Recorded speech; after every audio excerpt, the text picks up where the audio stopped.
आणि कल्याणमधील दळणवळणाची व्यवस्था पूर्णपणे बदलणार आहे। खासदार डॉक्टर श्रीकांत शिंदे यांनी हा विश्वास व्यक्त केलाय।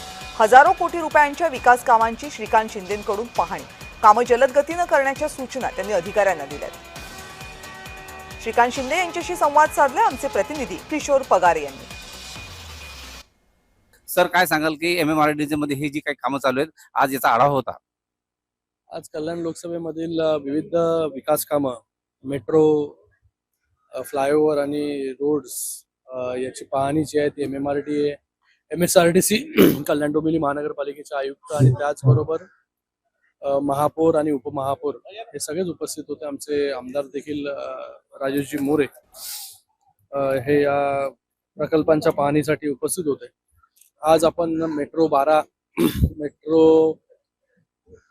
12चं नवीन अलाइनमेंट, त्याचबरोबर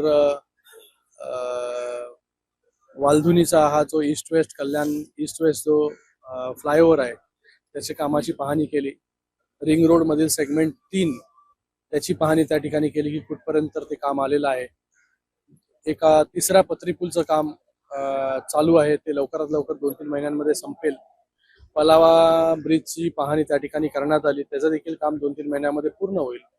अशी विविध विकास कामं जी आहेत ती सुरू आहेत या कल्याण लोकसभेमध्ये। आणि आताच एक आठवड्या अगोदर माननीय उपमुख्यमंत्री एकनाथजी शिंदे साहेबांच्या नेतृत्वाखाली MMRD ऑथॉरिटीची मीटिंग झाली, तेव्हा या कल्याण लोकसभेसाठी 4,500 कोटीची कामं जी आहेत ती मंजूर झालेली आहेत।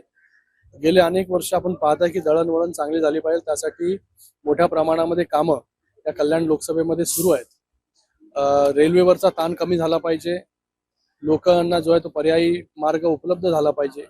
त्या अनुषंगाने मेट्रोची कामं असतील, फ्लायओव्हरची कामं असतील, ऍक्सेस कंट्रोल रोडची कामं असतील, ऐरोली काटई हा देखील एक मोठा महत्वाकांक्षी प्रकल्प त्या मतदारसंघाचा आहे, त्याच्यासाठी देखील 900 कोटी रुपये मंजूर झालेले आहेत। तर भविष्यामध्ये या कल्याण लोकसभेमधून, कल्याण डोंबिवलीमधून मुंबईच्या दिशेने, नवी मुंबईच्या दिशेने जर लोकांना जायचं असेल, आज इथे तासनतास लागतात, तर काही मिनिटांमध्ये जे आहे हे लोक पोहोचू शकतील, अशी व्यवस्था जी आहे या कल्याण लोकसभेमध्ये आपण केलेली आहे। किती कार्यकाळ जाऊ शकतो अजून ह्या सगळ्या कामाला? मला वाटतं आता जी कामं चालू आहेत मेट्रोची, पुढच्या 1.5-2 वर्षामध्ये जी आहे ही मेट्रोची कामं पूर्ण होतील। फ्लायओव्हर, जे डबल डेकर फ्लायओव्हर आहे त्याच्यासाठी देखील 2,800 कोटी रुपये जे आहेत ते मंजूर झालेले आहेत।